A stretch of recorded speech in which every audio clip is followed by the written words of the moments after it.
Good morning. Metropole Review starts just about this moment. Enock, thank you very much for joining us in the studio. Question is live now on #BusinessAM. Get talking to us. We continue tweet and retweeting. Remember, all those questions that you are asking us, we shall get the answers just right about now. All right. So the question is, what major headlines are we waking up to this morning, and what is the economic landscape like in the country this morning? First headline: loan defaulters now to get notice before being blacklisted.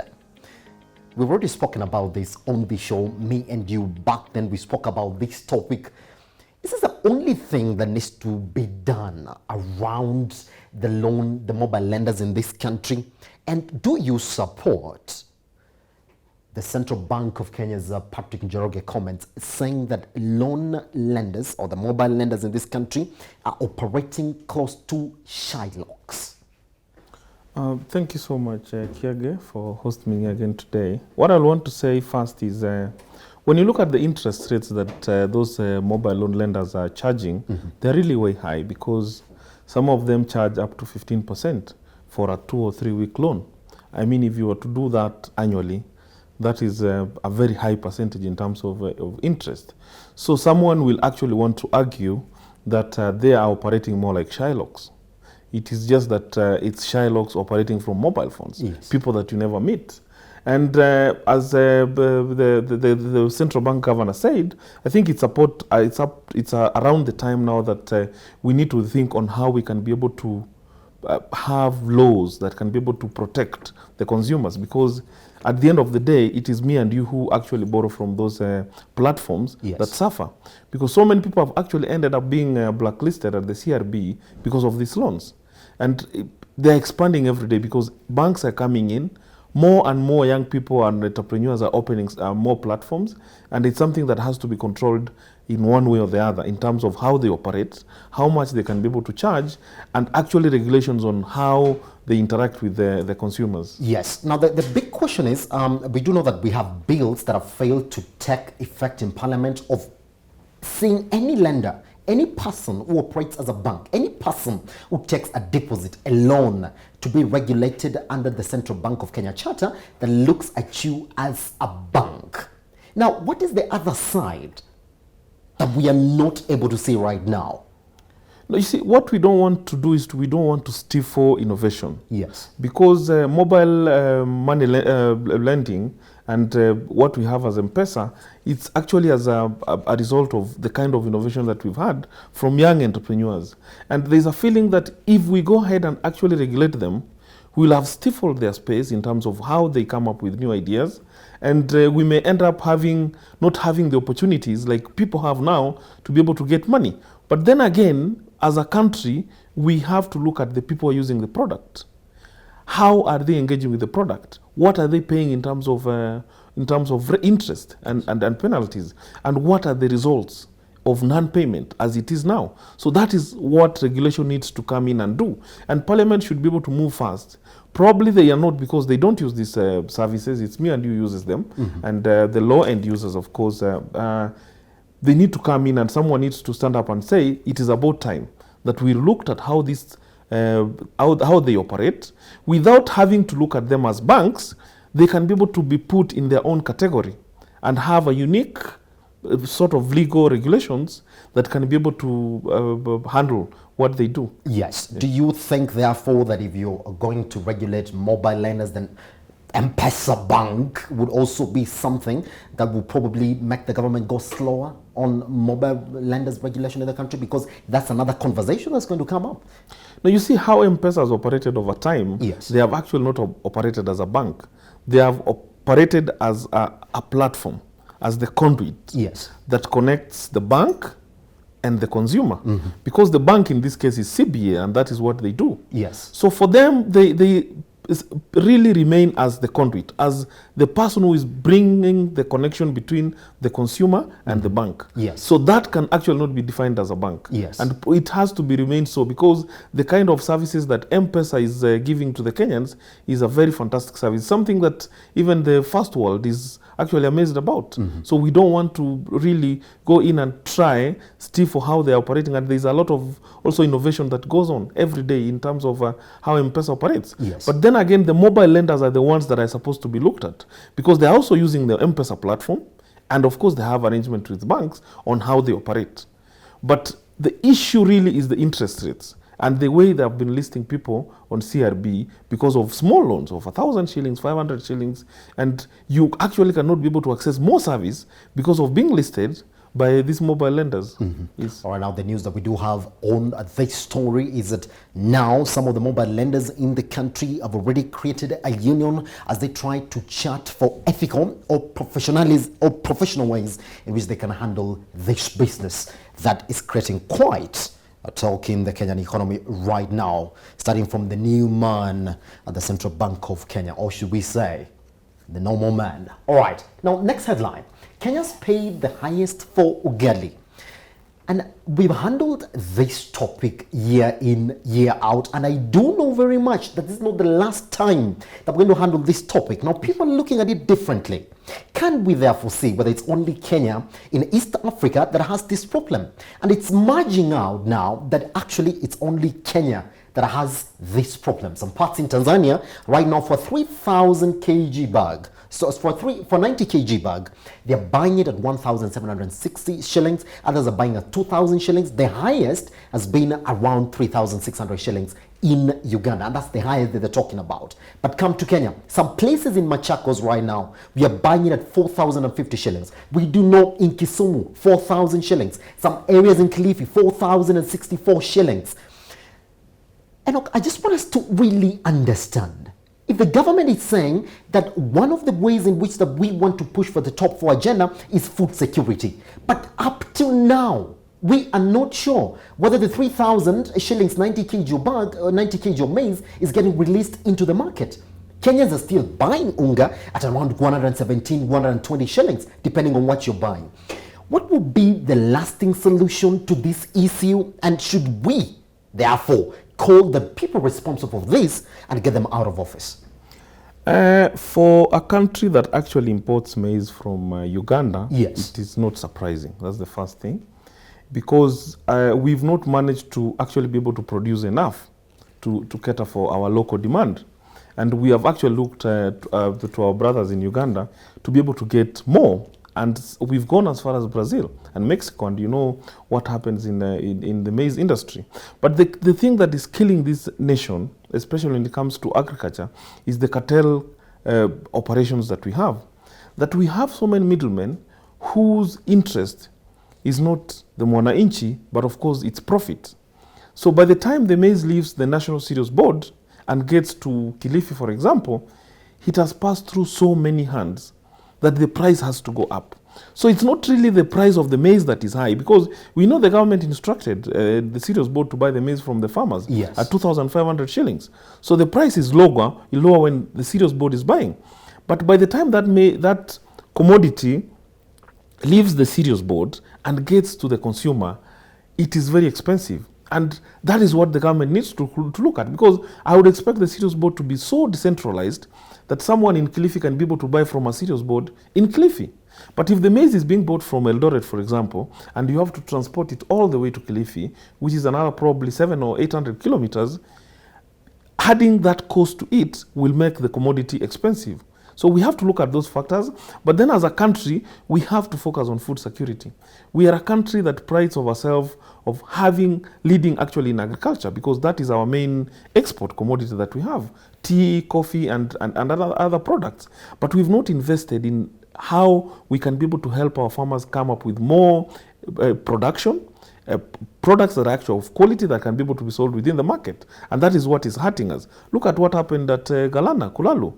We lost billions, but we actually got nothing. That shows you that the executive, the presidency, and the government don't have actually good intentions in some of these projects that they're coming in that's supposed to actually boost food security. That's the issue. So now, when somebody looks at a government that keeps on promising people, of citizens of food security, like that's exactly what it is that we're pushing for, then you'd imagine that the investments that are getting done across these areas, I would say that the only ones that the Kenyans will see are the dam projects that have kept on failing again in this country. Now, we do know that there's another 65 billion that has been given out again for the 2019-2020 budget for the dams projects in this country. Would you say that changing management, all right, would therefore make this issue not be a perennial issue in this country?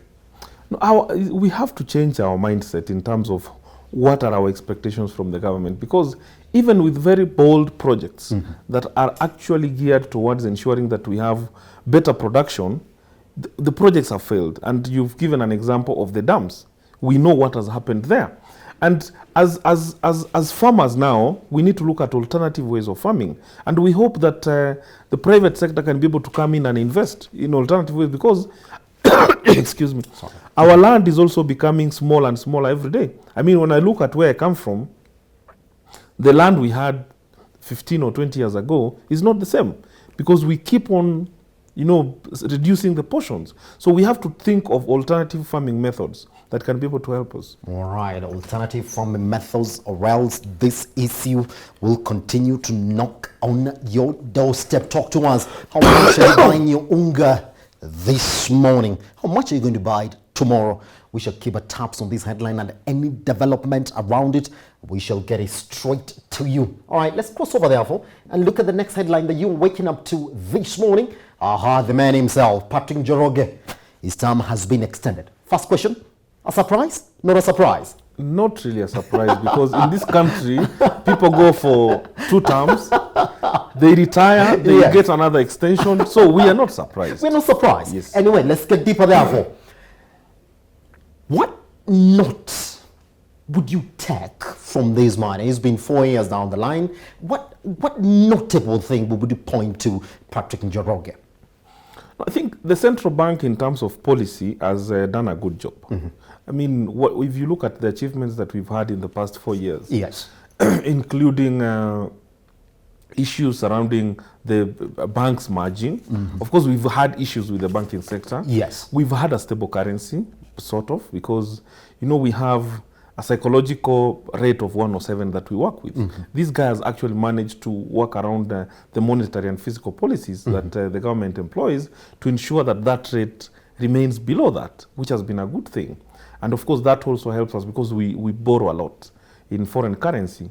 But then again, people always blame him for the shortfalls that we've had in the banking sector. Look at what happened with the Chase Bank and so many others. People want to blame him, but that happens in any organization. You cannot always have successes. So we can only borrow from the successes that he has had, and we hope that for the next 3 years that he has his new term, he can be able now to go deep and roll out the new currency that he's doing. Yes. And of course also put in more regulations on the banking sector, so that we can be able to achieve less corruption, because the banks are actually involved. They're in the thick of it. Yes, interesting you should talk about regulations, therefore, and you say more regulations. This is the other day, yesterday, now Barclays Bank, the biggest bank by assets, we do know that, came out and said, look, the way that the banks are getting over-regulated within the economy is by far going to affect the performance of the banking sector time to come. Now, this comes at the back end of this man now getting another 4 years. Boy, is that something to look into? Let's talk about the cap laws that we've seen, the cap laws that we've seen since 2016 up to now. Let's talk about the merging, and the acquisition of the banking sectors of some of the banks in this country. But do you see that Barclays Bank actually have a point towards this? No, Barclays Bank, and I think we've talked about this here before. Barclays Bank as a bank, they're focused on profit. Yes. Because that is what they offer their shareholders.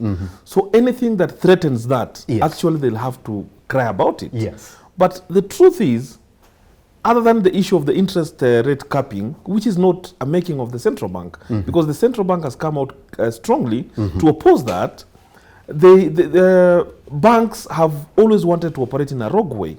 And when regulations come in and they are told that they must be able to operate within the law, like other banks do across the world, Yes. they of course stand up and say, this is affecting our business. But we must have a banking sector that can be able to respond to the needs of the users, the entrepreneurs and the SMEs that actually need a service from them. That is the kind of banks we want. And I'm happy that merging and acquisition is happening, because some of the banks, as they have been operating, has not been making sense at all. So if you can be able to have bigger banks in terms of core capital, Yes. and banks that can be able to actually now respond positively Yes. to the needs of the economy in terms of banking needs, that can be able to help us move forward. Yes. I just want us to a quick one on this, because I want us to talk about the last headline that we have. Yes. This one is a quick one on this. SRC gets a setback in MCA parks. Now, we do know that there's some deductions that were supposed to happen in 2017 and they actually were affected. Now, just the other day, the court threw out that case and said, well, MCA should get the 165,000 shillings in terms of sitting allowances, and also some of the allowances that were taken out. Big question on this. Why do we have a body, sort of like an oversight, all right, that advises us into how we should spend our salaries, because they do know how much we can stretch ourselves. But at the end of the day, they have no power at all to implement. Do you find some irony in this? Then what's the role of SLC really in this country? Because we don't know, they're getting set back after just the other day. Members of parliament got their house allowances. Just governors are enjoying the 200,000 house allowances again. Now this again, another setback. I think when you look at SRC Yes. from 2013, they have done what they're supposed to do. Advice, Which and is recommend. and recommend. And they have come out clearly to say Yes. that, look, our ballooning wage bill is not helping us. Uh-huh. We need to look at how we can be able to reduce that. Yes. And they have come up with new proposals to reduce that. But again, politicians will always fight back. Yes. And this is the case that we're seeing.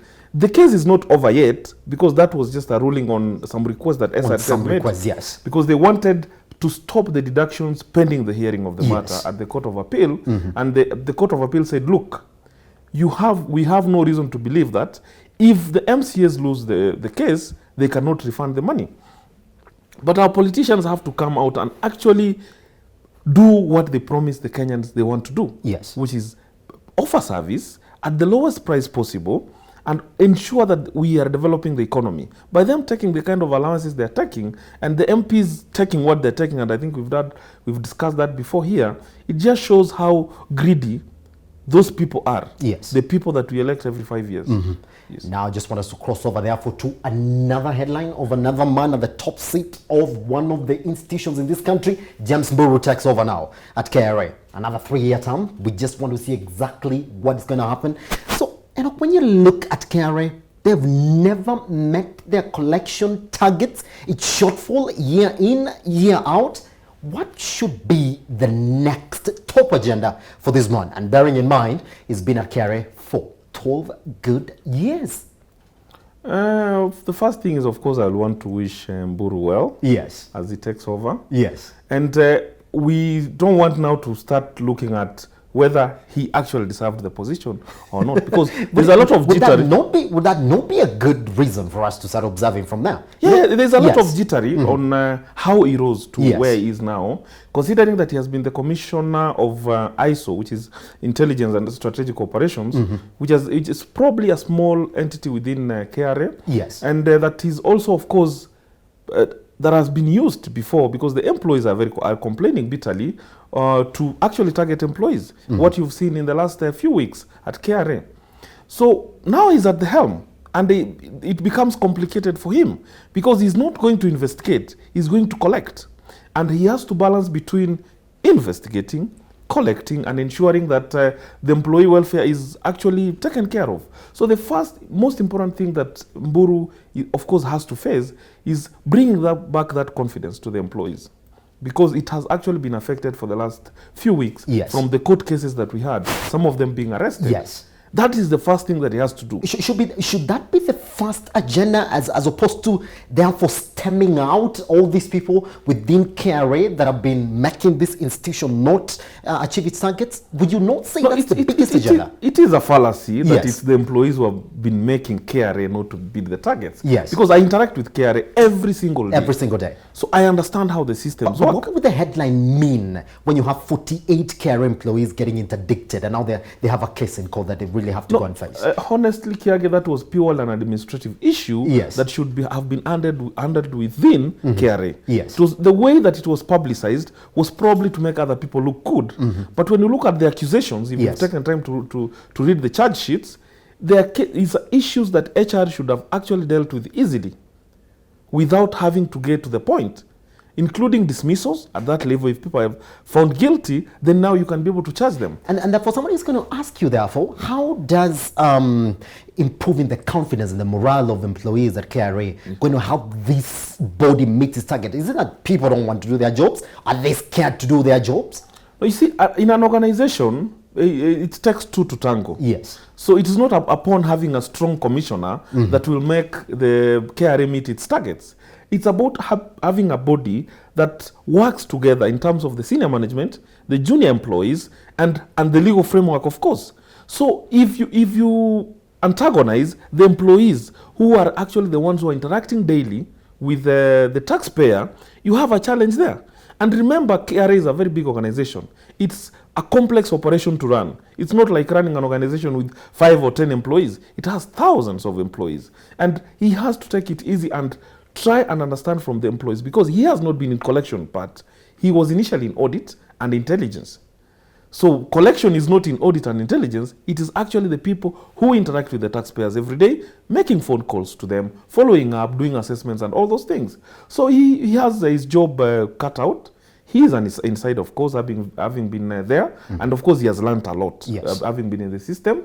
He just needs to work out on how he relates with the employees, look at how they can be able to improve the usage of the system we have called iTax, and also the issues of contracts that they have been giving KRA employees, because it's also a challenge that over the past 2-3 years, KRA actually resorted to giving short-term contracts to the employees. And you wonder how someone can be able to perform with a 2-year contract, and this is the same person that you expect to handle very, very sensitive information relating to taxpayers. All right. Those are the things that he probably has to look at. All right. Yes. So according to Enock, Mr. Mburu should solve the employee issues, all right, within KRA. And then after that, we will start to see something happen in this institution that is central to Kenya's tax or revenue collection. All right. This is takes a short break. Once we come back, we'll be looking at other issues in the economy. Remember, Central Bank of Kenya Governor Patrick Njoroge, yes, another 4 years in term, but he's coming hard on the mobile lenders in this country. Now there is the banking charter that he says should regulate all the mobile lenders in the country. Next, we shall be having a CEO of one of the mobile lenders in the country so that we can see what other ways are we going to integrate the mobile lenders into this economy. We are talking SME niche among the mobile lenders next on Business M. Remember, the conversation was online, #BusinessM.